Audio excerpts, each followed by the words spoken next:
আল্লাহ রাসূল সাহাবীদেরকে লক্ষ্য করে বললেন, হে আমার সাহাবীরা, স্বপ্ন যোগে দেখেছি গত রজনীতে আতানি আল্লাইলাত রব্বি তাবারাকা ওয়া তাআলা ফি আহসানি সূরা, রব্বুল আলামিন আমার সঙ্গে অনেক সুন্দর আকৃতি আর চেহারা নিয়ে আমার সঙ্গে মুলাকাত করার জন্য আসছে। সাক্ষাৎ করার পরে কিছু কথাবার্তা তো হবেই। আশিকারা মিল্লাতে মাযহাব জুদাস, আশিকারা মিল্লাতে মাযহাব খুদাস। আল্লাহর সঙ্গে আল্লাহর নবীর সাক্ষাৎ, স্বপ্ন যোগে মোলাকাত, বন্ধু বন্ধুর সঙ্গে সাক্ষাৎ, কত আলাপ হবে, কত প্রেমের আলাপ হবে।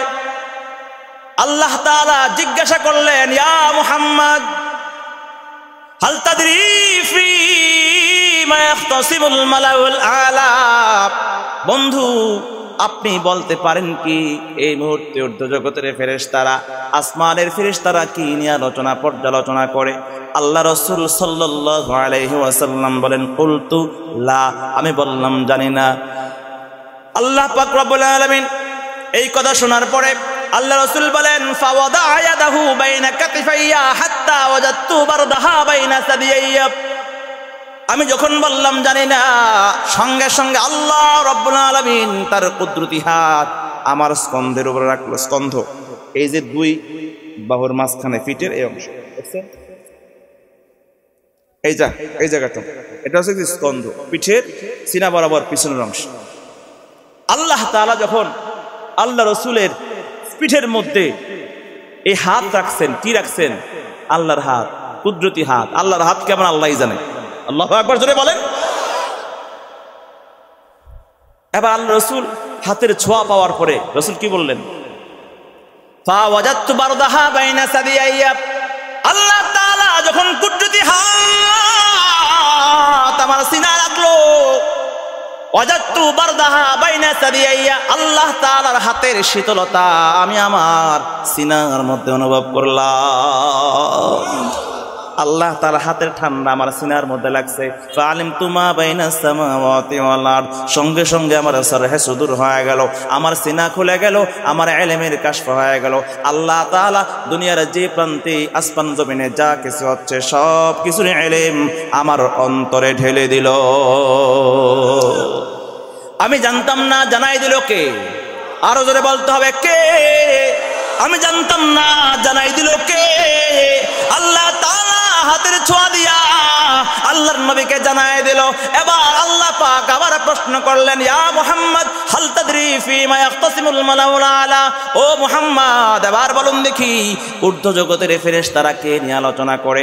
সরকারে দু আলম এবার বলতে লাগলেন, প্রথমবার বললেন জানি না, এবার বললেন কুলতু নাম, আমি জানি তারা কে নিয়ে আলোচনা করে। আল্লাহু আকবার চিৎকার দিয়ে বলেন, আর জোরে বলেন আল্লাহু আকবার। দুই হাত উঁচু করে বলেন আল্লাহু আকবার, জবান খুলে বলেন আল্লাহু আকবার। আল্লাহর নবী সাল্লাল্লাহু আলাইহি ওয়াসাল্লাম বলেন, ফেরেশতারা আলোচনা করে দুইটা জিনিস নিয়ে, ফিল কাফারাত ওয়াদ দারাজাত, কাফারাত এবং দারাজাত নিয়ে ফেরেশতারা আলোচনা করে। কাফারাত মানে ওই সকল আমল যার মাধ্যমে মানুষের জীবনের গুনাহের কাফারা হয়। দারাজাত মানে ওই সকল আমল যার মাধ্যমে মানুষের মর্যাদা আল্লাহ তাআলা বৃদ্ধি করে দেয়। তাহলে সেই কাফারাত গুলা কি? তিনটা আমল, যেটা আমি একটু আগে বলে দিলাম। ওয়াল কাফারাতুল মুকসু ফিল মাসাজিদ বা'দা সালাওয়াত, এক নাম্বার 5 ওয়াক্ত নামাজের পর আরো কিছু সময় আল্লাহর ঘরে মসজিদে অবস্থান করা। 2 নাম্বার ওয়াল মাশিউ আলাল আকদামি ইলাল জামাত, পায়ে হেঁটে আল্লাহর ঘরের দিকে যাওয়া। এখন তো বর্তমানে আমাদের যুগে রাস্তায় এত সংকীর্ণ, এত অল্প রাস্তা, পাড়ায় পাড়ায় গলিতে গলিতে গায়ে গায়ে মসজিদ হওয়ার কারণে আমাদের রিক্সা গাড়ির প্রয়োজন হয় না। অথচ America, Europe, England, Finland, Netherland, Thailand, Switzerland ওই সমস্ত অঞ্চলগুলোর মধ্যে মুসলিমদের সংখ্যা কম, বহু দূর দূর মসজিদ হওয়ার কারণে গাড়ি নিয়ে যেতে হয়। আল্লাহ তাআলা কত বড় নেয়ামত দিয়েছে আমাদেরকে, মুসলিম দেশে বানাই পাঠাইয়া, মুসলিম পরিবারে জন্ম দিয়া, মুসলিম সমাজে লালন পালন করেছেন, যার কারণে আমরা অতি সহজে আমরা নামাজ পড়তে পারি, জায়গায় জায়গায় মসজিদ পাই, আমরা সহজে ইবাদত বন্দি করতে পারি। আমাদের রিক্সা লাগে না, সাইকেল গাড়ি লাগে না, মোটর সাইকেল লাগে না, আমরা পায়ে হেঁটে হেঁটে আল্লাহর ঘরে যেতে পারি। কথা বলেন ঠিক কিনা? অটোমেটিক 2 নম্বর আমলটা আমাদের দ্বারা হয়ে যায়। ওয়াল মাশিউ আলাল আকদামি ইলাল জামাত, পায়ে হেঁটে হেঁটে আল্লাহর ঘর মসজিদে যাওয়া। 3 নম্বর ওয়া ইসবাগুল ওযু ইনদাল মাকারি, মনে না চাইলে ওযু করা। এই তিনটা হচ্ছে কাফারাত। এই কথাগুলো আলোচনা করতেছে কারা? ফেরেশতারা। শুনতেছেন কে? আল্লাহ রসুল জানতে পারছেন, আর জানাইছেন কে? আল্লাহ। জানাই আবার আল্লাহ রসুলের জবানের আল্লাহ শুনতে চাচ্ছেন কেন? আল্লাহ রসুলের জবান দ্বারা বললে হাদিস উম্মত জানতে পারবে। উম্মতকে জানাইতে চান কেন? উম্মত যেন কিয়ামত পর্যন্ত আমল করে। আমল করবে কেন? যেন জীবনের গুনাহগুলো মাফ করাতে পারে। আল্লাহু আকবার বলেন না। বলে গুনাহ কেমনে মাফ হবে? হাদিসের পরবর্তী অংশে আসেন। আল্লাহ নবী সাল্লাল্লাহু আলাইহি ওয়াসাল্লাম বলেন, মান ফাআলা যালিকা আশা বিখাইরিন ওয়া মাতা বিখাইর। এই তিনটা আমল যা করবে তারা দুনিয়ার জমিনে কল্যাণে জীবন যাপন করবে এবং কল্যাণের সঙ্গে তারা মরণ হবে। কল্যাণের জীবন যাপন কি? কল্যাণ বাংলা শব্দ আমরা সবাই বুঝি। পৃথিবীতে অকল্যাণ কেউই চায় না, আমরা সবাই কল্যাণ চাই। কথা কয় না? আমরা কেউ কল্যাণ চাই। সন্তানের কল্যাণ, ব্যবসায় কল্যাণ, স্বাস্থ্যে কল্যাণ, পরিবারে কল্যাণ, সমাজে কল্যাণ, রাষ্ট্রে কল্যাণ, সব চাই। আল্লাহ তাআলা বলে এত কিছু চাবার প্রয়োজন নাই, মাত্র তিনটা আমল করো নিয়মিত। আল্লাহ তাআলা দুনিয়ার সর্বপ্রকার কল্যাণের মালিক তোমাকে বানাই দিবে। এটা বলেন যারা। তারপরে আল্লাহ তাআলা কি পুরস্কার দিবেন? আল্লাহ রাসূল সাল্লাল্লাহু আলাইহি ওয়াসাল্লাম বলেন, আর জীবনে দুনিয়ার গুনাহের পরিবেশে দুনিয়ার বাজারে চলতে গিয়া তোমার দ্বারা কত না গুনাহ হয়। চোখের গুনাহ, কানের গুনাহ, হাতের গুনাহ, মোবাইলের গুনাহ, ফেসবুক ইন্টারনেটের গুনাহ, নাটক সিনেমার গুনাহ, পেপারদার গুনাহ, জেনা ব্যভিচারের গুনাহ, সুদ ঘুষের গুনাহ, কত প্রকারের গুনাহ। বর্তমান যুগে গুনাহ থেকে বাঁচা বড় কঠিন হয়ে দাঁড়িয়েছে। কথা বলেন ঠিক কিনা? আল্লাহ রাসূল বলেন এই তিনটা আমল যদি করে যাও, ওয়াকানা মিন খাতিআতিহি কায়াউমিন ওয়ালাদাতহু উম্মু, এমন ভাবে আল্লাহ তাআলা তোমার জিন্দেগীর গুনাহগুলা ক্ষমা করে দেবে যেন এই মুহূর্তে মাত্র মায়ের গর্ভ থেকে নিষ্পাপ হয়ে তুমি জন্ম নিয়েছো। পছন্দ হয় নাই? এই পুরস্কারটা পছন্দ হয় না। বুঝো, গুনাহ মাফ করলে কি না করলে কি, দুনিয়ায় খাওয়া দাওয়া ফুর্তি করে, আনন্দ ফুর্তি করে, আয়েশ করো, বস কবরে কি হবে না হবে পরেরটা পরে দেখবেন। নাউজুবিল্লাহ ধরে বলে। তাহলে এত বড় একটা পুরস্কার, অথচ আপনারা সুবহানাল্লাহ বললেন না সবাই। আরে একজন শিশুর যেমন জীবনে কোনো গুনাহ থাকে না, সদ্য ভূমিষ্ঠ শিশুর মতো নিষ্পাপ বানায় দিবে। আর কি পুরস্কার দিবেন? এতটুকু আল্লাহ রাসূল বলার পরে শুনতেছে কে? কথা বলেন না, জোরে বলেন না, কে? আল্লাহ শুনে কি বলে জানেন? বলবো না শেষ করে দিন? আল্লাহ তাআলা বলে, সাদাকতা ইয়া মুহাম্মদ, হে বন্ধু আপনি সত্য বলছেন। আল্লাহু আকবার বলেন। আল্লাহ বলেন কি আপনি সত্য বলছেন। হায়, এবার আল্লাহ তাআলা বলেন এতক্ষণ তো আপনি বলছেন, এবার আমি বলি আপনি শোনেন।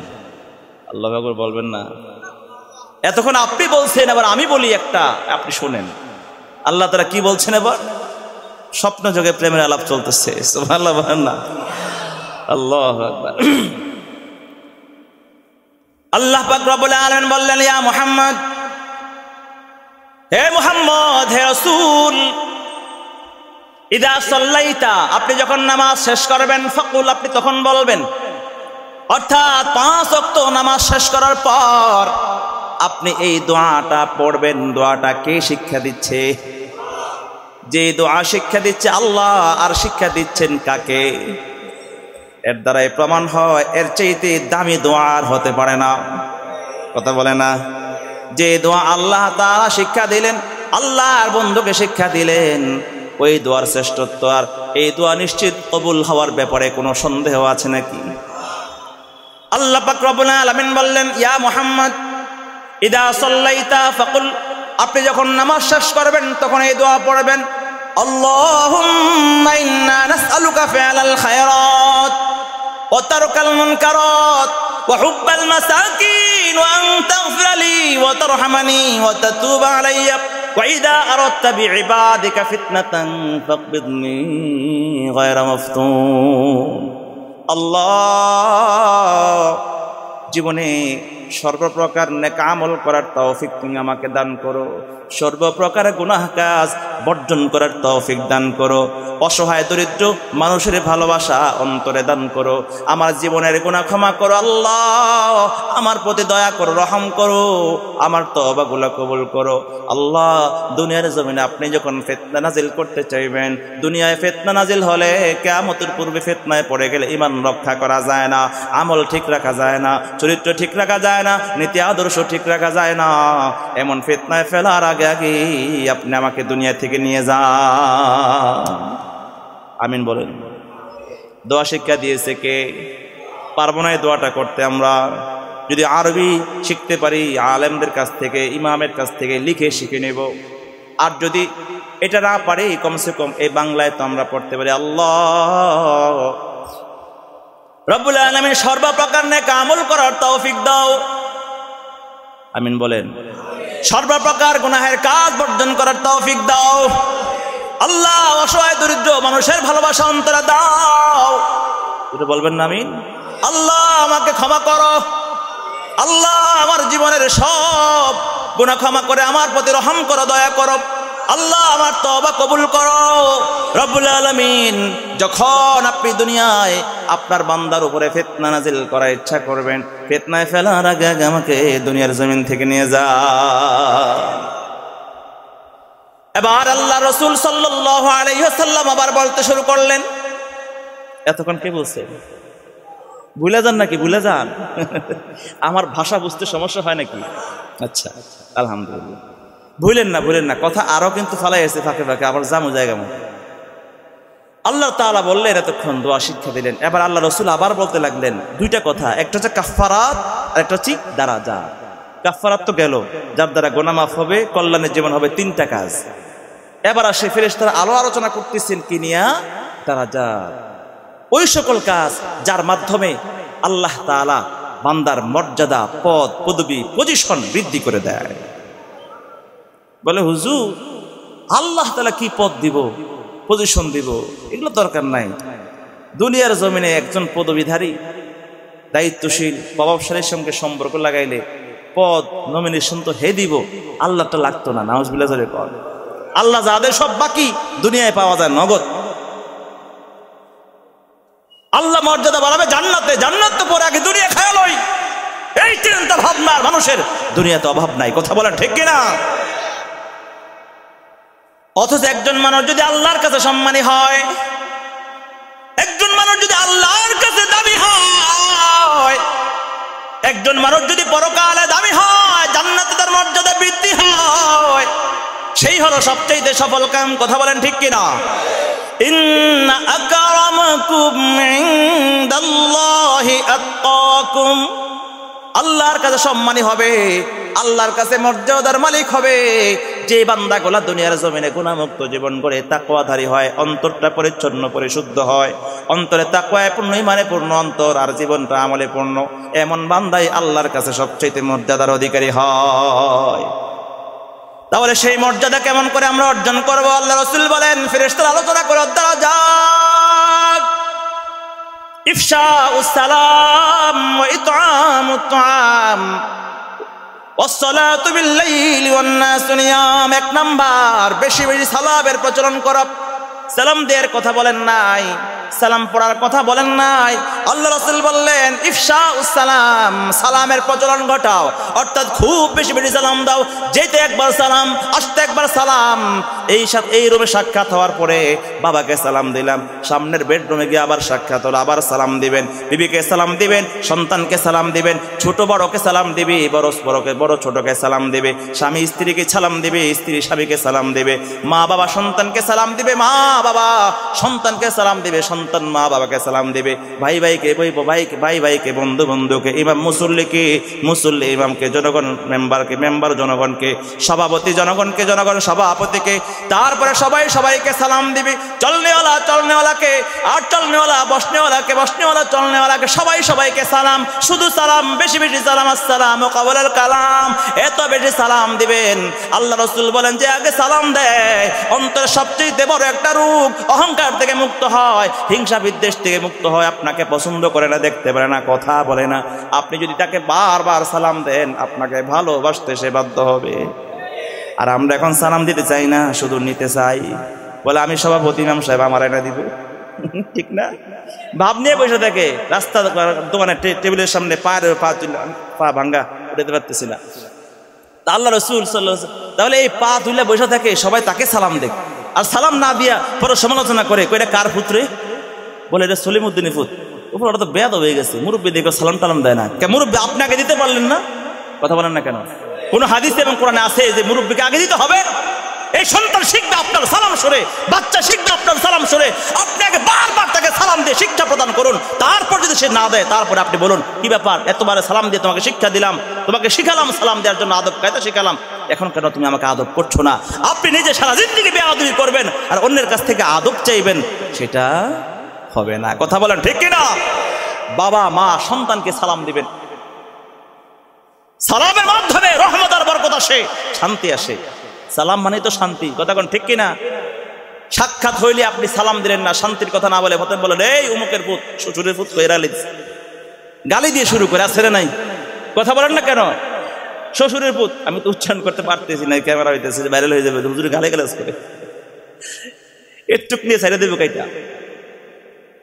তাহলে গালি দিয়ে শুরু হয়, গালি দিয়ে শেষ হয়, অশ্লীল কথাবার্তা বেহায়াপনা দিয়া আমাদের কথাবার্তার আসর জমে। সালাম নাই, দোয়া দুরুদ নাই।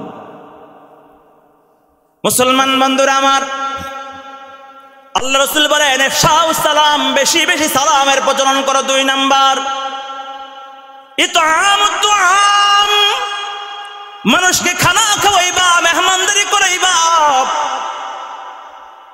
পরিচিত অপরিচিত, আত্মীয় অনাত্মীয়, পথিক মুসাফির, মাদ্রাসা মসজিদ, মসজিদের খাদেম মুয়াজ্জিন ইমাম, সমাজের গরিব মানুষ, ধনী মানুষ, মাদ্রাসার এতিমখানার ছাত্রদেরকে, লিল্লাহ পড়ে হাফেজে কোরআনদেরকে, যেখানে সুযোগ হবে আপনার সামর্থ্য আছে আপনি যা পারেন তাকে মেহমানদারি করবেন।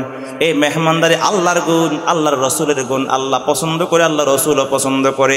যারা এই মেহমানদারি বেশি বেশি করবে আল্লাহ তাআলা তার মান মাকাম মর্যাদা পদ পদবী পজিশন বৃদ্ধি করে দিবে। 3 নম্বর আসসালাতু বিল-লাইলি ওয়ান-নাসু নিয়াম, দুনিয়ার সব মানুষ যখন ঘুমায় আর হয়, গভীর রজনী, নিস্তব্ধ রজনী, সব মানুষ নির্জনে ঘুমায়, কিন্তু আপনি আল্লাহর গোলাম ঘুমান না, আল্লাহ তাআলাও ঘুমায় না।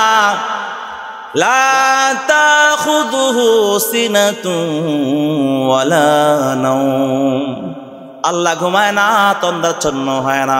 কথা বলেন না? দুনিয়ার সব মানুষ ঘুমায় আর গভীর রজনী, প্রথম রজনী, শেষ রজনী, আল্লাহ পাক রব্বুল আলামিন প্রথম আকাশে অবতরণ করে বান্দাকে ডাকে, আলা মিন মুস্তাগফিরিন ফাগফির আলাহ, আলা মিন মুস্তারজিকিন ফারজুকাহ, আলা মুবতালান ফাউআফি, আলা কাদা হাত্তা ইয়াতলু আল ফাজর। দুনিয়ার সব মানুষ ঘুমায় আর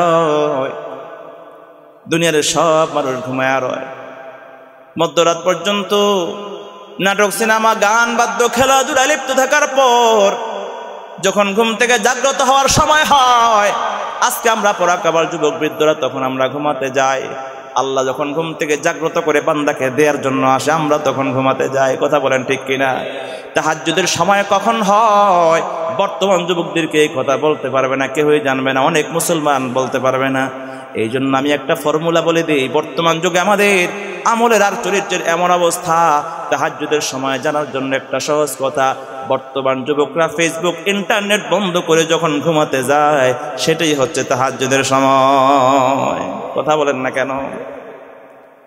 দুনিয়ার সব মানুষ ঘুমায় রয়, আল্লাহ তাআলা প্রথম আকাশে শেষ রজনীতে আগমন করে ডাকে, আছো কি এমন কোন গুনাহগার আমার কাছে ক্ষমা চাও, আমি তোমার জীবনের সব গুনাহগুলো ক্ষমা করে দিব।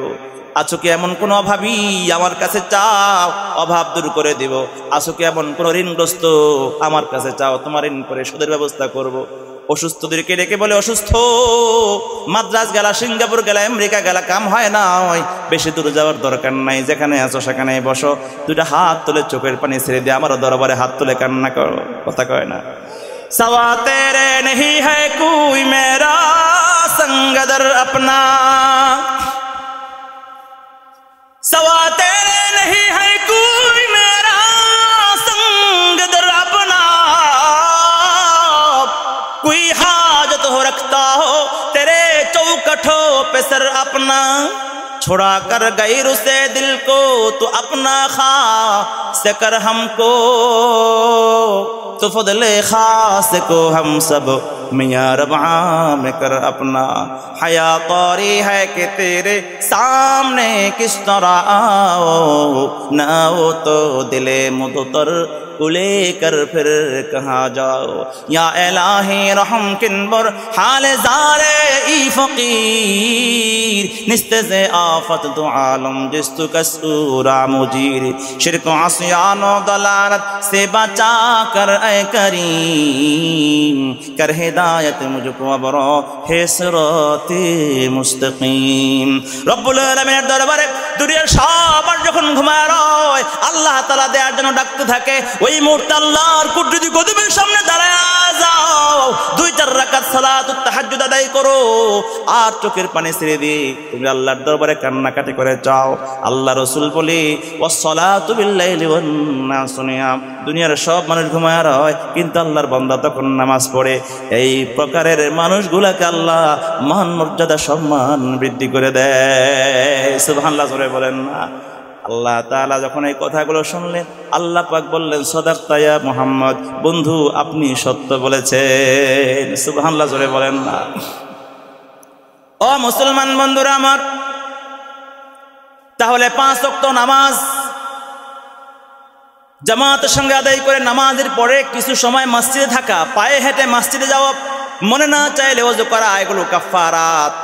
আর মানুষ সমাজে সালামের প্রচলন করা, মেহমানদারি করা, তারপরে বেশি বেশি শেষ রজনীতে দোয়া করা, ইবাদত করা, এই 3টা কাজ হচ্ছে দারাজাত। আল্লাহ রাসূল সাল্লাল্লাহু আলাইহি ওয়াসাল্লামকে স্বপ্ন যোগে আল্লাহ তাআলা সাক্ষাৎ দিয়ে নিজের কুদরতি হাতের ছোঁয়া দিয়ে আল্লাহ রাসূলকে সেই ইলমগুলো দান করে আল্লাহ নবীর জবান দিয়ে বের করে উম্মতকে শোনায়া দেয়। আর উম্মত থেকে সাহাবী থেকে পর্যায়ক্রমে আমার পর্যন্ত আসলো। আমি আপনাদের কাছে শোনায় দিলাম, আপনারা আপনার পরিবারে শোনাবেন, বাচ্চাদেরকে শেখাবেন, আপনার বিবিকে শেখাবেন, ভাই বেরাদর আপনজনকে শেখাবেন, সকালবেলায় দোকানে গিয়ে আড্ডার পরিবর্তে হাদিসের আলোচনা করবেন। তাহলে আপনার এই আলোচনা শোনা বলা এগুলো আমাদের সফল হবে। কথা বলেন ঠিক কিনা? আর আমাদের জীবনে বাস্তবায়ন করবেন। যখন যেখানে বসবেন দুনিয়াবি কোনো আলাপ না করে দ্বীনি আলোচনা করবেন। আর যে কথাগুলো শুনবো আর বলবো এগুলো আমল করবো, আমল করার দ্বারাই কামিয়াবি আসে, আমল না করলে কামিয়াবি আসে না। কথা কয় না? কামিয়াবি তো কাম সে হোগি না হুসনে কালাম সে হোগি, फिक्र के इल्तिजाम से होगी, फिक्र के इल्तिजाम से होगी। কামিয়াবি সফলতা শুধু মানার দ্বারা আসে, শোনার দ্বারা, শুধু বলার দ্বারা আসে না। বলনেওয়ালা শুননেওয়ালা সবাইকে আল্লাহ তাআলা কবুল করুক, আমিন কোন। আমার ভিতরে আমল নাই তো তাই বলতেছি, বলার দ্বারা আমল আসে ভিতরে। আপনি অন্যকে বলবেন, আপনার ভিতরে আমল করার যোগ্যতা তৈরি হবে। এই জন্য আমল করার যোগ্যতা তৈরি হবে, আমল করার আগ্রহ তৈরি হবে যখন আমার ভিতরে আল্লাহর প্রেম ভালোবাসা থাকবে। যেখান থেকে কথাটা শুরু করে মসজিদের ভিতরে চলে গেছিলাম যে কিসের মজা, আমলের মজা, জিকিরের মজা, ঠিক না? মনে আসেনি শুরুতে কথাটা? হাদিসটা মনে আছে? তাহলে আমার ভিতরে ইমানের স্বাদ আর মজা তৈরি হবে। ইমানের স্বাদ আর মজা মানে আমলের মজা, মসজিদে যাওয়ার মজা, ইবাদতের মজা, ওয়াজ মাহফিলের মজা, জিকিরের মজা, তিলাওয়াতের মজা কখন আসবে? 3টা গুণ অর্জন করলে। কয়টা? 3টা। সহিহ বুখারীর 14 নং হাদিস, সহিহ মুসলিম শরীফের 43 নং হাদিসের বর্ণনা। আল্লাহ নবী সাল্লাল্লাহু আলাইহি ওয়াসাল্লাম বলেন, সালাতুন মান কুন্না ফীহ, 3টা গুণ বৈশিষ্ট্য অর্জন করো, ওয়াজাদা হালাওয়াতাল ঈমান, তাহলে তুমি ঈমানের স্বাদ এবং মজা পাইবে। 1 নাম্বার, আইয়াকুনাল্লাহু ওয়া রাসূলুহু আহাব্বা ইলাইহি মিম্মা সিওয়াহুমা, পৃথিবীর সব কিছুর চাইতে আল্লাহ এবং আল্লাহর রসুল তোমার কাছে বেশি প্রিয় হবে। পৃথিবীর সব কিছুর চাইতে আল্লাহ এবং আল্লাহ রসুলের ভালোবাসা কি হবে অন্তরে? কথা বলেন না কেন? বিবির প্রেম বেশি না আল্লাহর প্রেম বেশি? কথা বলেন না। সন্তানের প্রেম বেশি না আল্লাহর প্রেম বেশি? বান্ধবীর প্রেম বেশি না আল্লাহর প্রেম বেশি? তবে সবকিছু থেকে গার্লফ্রেন্ডের প্রেম বেশি। কথা কয় নাকি আল্লাহর প্রেম?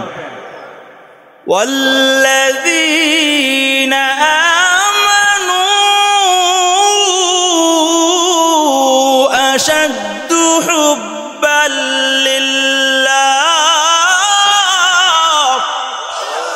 আল্লাহ পাক রব্বুল আলামিন বলেন, যারা ঈমানদার মুমিন তাদের প্রেম আল্লাহর সঙ্গে হবে সবচেয়ে বেশি কঠিন প্রেম। সুবহানাল্লাহ বলেন না? সেই সোনালী দিন তখনই আসবে যদি আমার আমল সুন্দর করি, ঈমানকে সুন্দর করি, আল্লাহর প্রেম নবীর প্রেম অন্তরে ভরি, পৃথিবীর সব কিছুর চাইতে আল্লাহ এবং আল্লাহ রসুলকে বেশি ভালোবাসি, ঈমান মজবুত হবে, ঈমান সুন্দর হবে, আমলটা সুন্দর হবে। তাহলে আমার পৃথিবীর সব, এমনকি আমার সন্তান, আমার পরিবার, আমার ব্যবসা বাণিজ্য, জায়গা জমি, চাকরি বাকরি, পৃথিবীর সব কিছুর চাইতে আল্লাহর নবীকে ভালোবাসার প্রমাণটা কেমন করে দিব?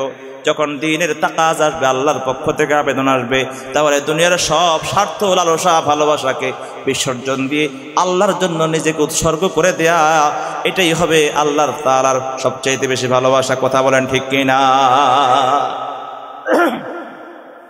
আল্লাহ নবীর একজন প্রিয় সাহাবী হযরত সাদ সালামী রাদিয়াল্লাহু আনহু, একটা হাবশী গোলাম বসে বসে মন খারাপ করে বসে আছে, চোখের মধ্যে পানি চিকচিক করতেছে। আল্লাহ রসুল দেখে জিজ্ঞাসা করলেন, সাদ কেন তুমি কান্না করো, মনটা খারাপ কেন? হযরতে সাদ সালামী রাদিয়াল্লাহু আনহু বলে, আল্লাহ নবী গো, মুসলমান হয়েছি কত বছর হয়ে গেল, যৌবনকাল পার হয়ে যাচ্ছে, বার্ধক্য ধেয়ে আসতেছে, এখনো পর্যন্ত বিয়ে করতে পারলাম না। বলে কেন পারো না, সমস্যা কোথায়?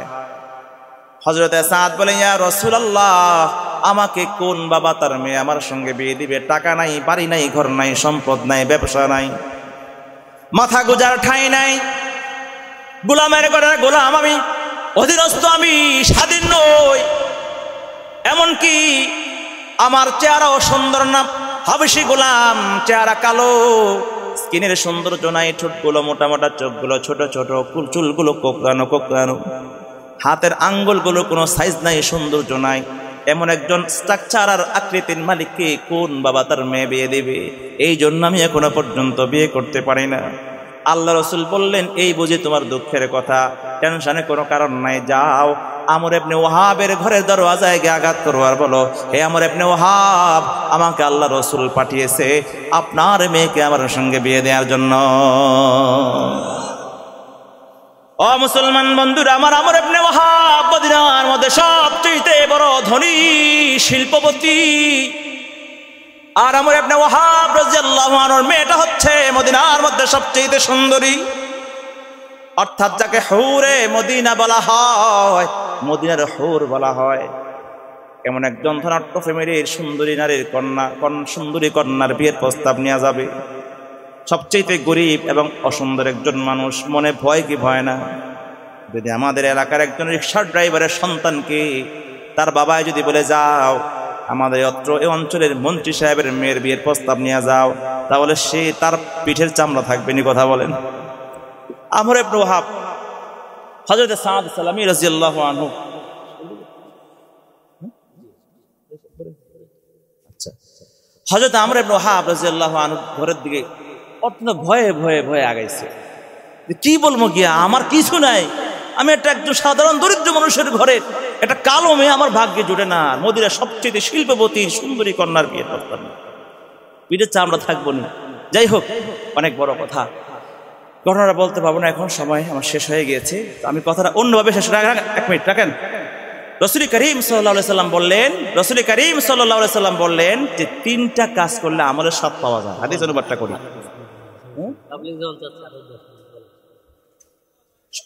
আচ্ছা রাখেন, ডিসিপ্লিন অনেক সুন্দর, বললে তো সবাই বলতে, আমার পরে যিনি আছেন আজকে আপনারা অবাক হবেন, আমার পরে মুফতি ফিরদাউস আল আজাদ, দেখতে খাটো, একটা কথা আছে না আমাদের দেশে, ডান্নামরিচ বুঝেন, ডান্নামরিচ বুঝেন, সাইজে ছোট, ঝাল বেশি। এই জাল বেশি আসতেছে আমার পরে, আপনার কতক্ষণ ওয়াজ শুনবে, সারা রাত শোনাবে, আপনার তৃপ্তি মিটবে না, এমন কঠিন হুঙ্কার দেবে, তেজদীপ্ত ভাষণ দেবে, আর মধুর কণ্ঠে আপনাদের শোনাবে। আচ্ছা, আমাকে যদি অনুমতি দেওয়া হয়েছে শুধু ঘটনাটা বলে শেষ করি। হযরত সাদ সালামী রাদিয়াল্লাহু আনহু ভয়ে ভয়ে আগাইছে, ভয়ে ভয়ে আগাইছে কার দিকে? বিয়ের প্রস্তাব নিয়ে। হযরত সাদ সালামী রাদিয়াল্লাহু আনহু আমর ইবনে ওয়াহাব রাদিয়াল্লাহু আনহুর ঘরের দরওয়াজায় গিয়ে আঘাত করে, ভিতর থেকে দরওয়াজা খুলে প্রশ্ন করলেন, কাকে চাই? হযরতে সাদ বলে, আল্লাহর রাসূল আমাকে পাঠিয়েছে, হে আমর ইবনে ওয়াহাব, আপনার সুন্দরী কন্যাকে আমার সঙ্গে বিয়ে দেওয়ার জন্য। এই কথা বলে ভাবসাব দেখতেছি জবাবটা কি দেয়, চোখ টোক বড় করে কিছু বলবে, রাগ সাহস তো কম না। তোমার মতো একজন মানুষ আমার মেয়ের বিয়ের প্রস্তাব নিয়ে আসছে, একটু শুনে দৌড় দিছে, বাকিটা শুনে নাই, ভয়। আমর ইবনে ওয়াহাব রাদিয়াল্লাহু আনহু দরওয়াজা বন্ধ করে ঘরের ভিতরে যায়, সুন্দরী কন্যা ভিতর দিক থেকে সামনে আগায়া যায়, বাবাকে জিজ্ঞাসা করে, বাবা কার সঙ্গে চিল্লাফাল্লা করলা, কার সঙ্গে উচ্চবাক্য করলা? মারে দেখো না, সাহস তো কম না, তোমার মতো একটা সুন্দরী কন্যার বিয়ের প্রস্তাব নিয়ে এমন একটা গোলাম আসছে, এই জন্য আমি তাকে তাড়িয়ে দিয়েছি। ঘর নাই, বাড়ি নাই, সম্পদ নাই, টাকা নাই, চেহারা সৌন্দর্য নাই, এমন একটা সন্তান, এমন একটা যুবকের হাতে মা তুমান করে তুলে দেয় তোমাকে। মেয়েটা ডাক দিয়ে বলে, বাবা যে যুবকটাকে তুমি তাড়িয়ে দিয়েছো, তোমাদের কথাবার্তা আমি যতটুকু শুনতে পেরেছি, আমি তো শুনেছি ওই যুবকটা তোমার ঘরের দরওয়াজায় দাঁড়াইয়া সর্বপ্রথম বলেছে, হে আমর ইবনে ওয়াহাব, আল্লাহর নবী আমাকে পাঠিয়েছে তোমার মেয়েকে আমার সঙ্গে বিয়ে দেওয়ার জন্য। আল্লাহু আকবার, জোরে বলেন না। বাবা গো, যে যুবককে আল্লাহ রাসূল পাঠায়, এটাই তো প্রমাণ হয় যুবকটা আল্লাহর নবীর সাহাবী। আর যে যুবক আল্লাহ রাসূলের সাহাবী, রাসূলের সাহাবী বহু আছে, সবাইকে তো পাঠায় নাই, এই যুবককে পাঠিয়েছে। এর দ্বারাই প্রমাণ হয় আল্লাহ রাসূল এই যুবককে অনেক বেশি ভালোবাসে। আল্লাহু আকবার, জোরে বলেন না। আল্লাহ রাসূল যে যুবককে ভালোবাসে, আল্লাহ তাআলাও তাকে ভালোবাসে। আর আল্লাহ তাআলা যে যুবককে ভালোবাসে, নিশ্চিত মৃত্যুর পর এই যুবক জান্নাতে যাবে। আল্লাহু আকবার, জোরে বলেন। বাবা, যেই যুবকটা জান্নাতে যাবে, এমন একটা যুবকের বিবি হইয়া দুনিয়ার জমিনে যদি তার স্ত্রী হতে পারি, আমার বিশ্বাস আমার স্বামী যখন জান্নাতে যাবে, আমি হতভাগিনী বিবিটাকে একা রেখে একা একা জান্নাতে যাবে না। বাবা যাও, দৌড়ে যাও, এই বিয়ের প্রস্তাবে আমি রাজি। আল্লাহু আকবার, জোরে বলেন। আল্লাহ নবীর দরবারে গেলেন, আমর ইবনে ওয়াহাব বললেন, ইয়া রাসূলুল্লাহ, যে যুবককে আপনি কিছুক্ষণ পূর্বে পাঠিয়েছিলেন বুঝতে পারি না, মাফ করবেন। ইয়া রাসূলুল্লাহ, আমিও রাজি, আমার মেয়েও রাজি, আপনি বিয়ের ব্যবস্থা করুন। সুবহানাল্লাহ, জোরে বলেন। আল্লাহ রাসূল আমর ইবনে ওয়াহাব, আল্লাহ রাসূল সাদের দিকে তাকায়, মুস্কি মুস্কি আসে, কি ব্যাপার, খুশি তো? আল্লাহু আকবার বলেন না। বিয়ে করবা, মোহর আছে? মোহর নাই তো। বিয়ের জন্য ফাল ভরো, টাকা নাই, মোহর দিবা কি দিয়া? কিছুই নাই, সবই তো বললাম আপনাকে আগে। আল্লাহ রাসূল বললেন, হে ওমর, তুমি 100 দাও, তুমি 200 দাও। কালেকশন শুরু করছে। সুবহানাল্লাহ বলবেন না। আমর ইবনে ওয়াহাব আপনার শ্বশুর, সবচেয়ে সম্পদশালী ব্যক্তি, এই তুমি কি দিবা? হু জামাইরে তুমিও দাও। সুবহানাল্লাহ, জোরে বলেন না। 600 টাকা হাতে দিয়েছে, হে সাদ যাও, বাজারে যাও, বিয়ের বাজার করো, আর 200 টাকা মোহর দাও, বিয়ের বাজার করে বিয়ের সংসার করো, সুখের সংসার করো। আল্লাহ রাসূল 200 টাকা 600 টাকা তার হাতে দিয়া তাকে বিয়ের বাজার করার জন্য পাঠিয়ে দিয়েছে। কিছু দিয়ে মোহর দিবে, বাকিটা দিয়ে বিয়ের বাজার করবে। হযরতে সাদ চলে যায় বাজারে। বাজারে একটা দোকানের সামনে যখন দাঁড়ায়া যায়, এমন সময় পিছন দিক থেকে একজন নকিব ঘোষণা করতেছে। আল্লাহ নবীর একজন ঘোষক বাজারে ঘোষণা করে, কে আছো আল্লাহ নবীর সাহাবীরা, কে কোথায়? চলো চলো চলো, আল্লাহর নবী বিশ্ব নবী কাফেরদের মোকাবেলার জন্য জিহাদের ময়দানে রওনা হয়েছে। কে কোথায় আছো? আল্লাহর নবীর সঙ্গে আল্লাহর জন্য নিজের প্রাণজান উদ্ধার করার জন্য তৈরি আছে। আল্লাহু আকবার, জোরে বলেন। মুহূর্তের মধ্যে হযরতে সাদ থমকে দাঁড়ায়। চিন্তা করতেছে এখন আমি কি করব। আল্লাহ রসুল যুদ্ধের ময়দানে যাচ্ছে, কাফেরদের তীর তরবারি আল্লাহ রসুলের সিনার বরাবর থাকবে। আল্লাহ নবী জিহাদের ময়দানে রক্তে রঞ্জিত হবে, আর আমি সাদ আমি বিয়ের বাজার করে বিয়ে শাদী করে সুন্দরী বিবি নিয়ে আবার শুরু করবো। হতে পারে না, হতে পারে না। আল্লাহু আকবার জুড়ে বলো। মুহূর্তের মধ্যে সিদ্ধান্ত পরিবর্তন। হযরত সাদ সালামী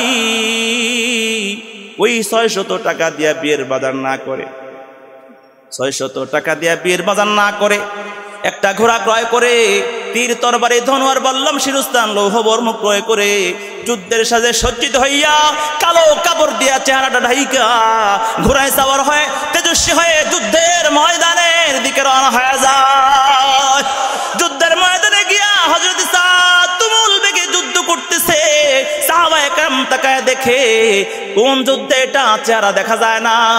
কাফেরদের সারি ভেদ করে একবার ভিতরে ঢুকে আবার বের হয়, চতুর্দিক থেকে কাফের দেখে কাটতে কাটতে ঢুকে আবার বের হয়। যুদ্ধ শেষে যখন সাহাবায়ে কেরাম বিজয় হলো, আল্লাহ রাসূল ঘোষণা দিলেন, আহত সাহাবীদেরকে তাঁবুর ভিতরে নিয়ে যাও, আহত সাহাবাদেরকে চিকিৎসা করো, আর শহীদ সাহাবীদেরকে একত্রিত করো।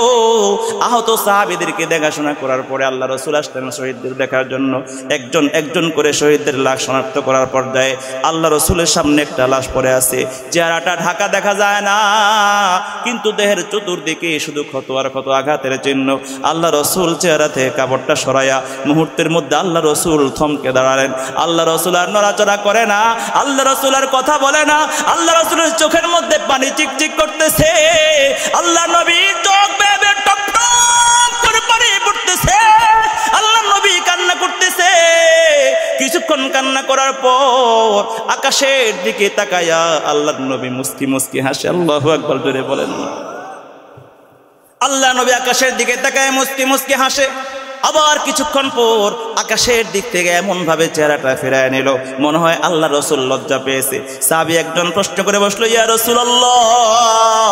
কে সাহাবী তাকে দেখে একবার কাঁদলেন, আকাশের দিকে তাকে হাসলেন, আবার মুখ ফেরায় নিলেন লজ্জায়। আল্লাহ রসুল বলে, আমার সাহাবীরা, তোমরা আমার এই সাহাবীকে চিনবা না, আমার একজন প্রিয় কলিজার সাহাবী।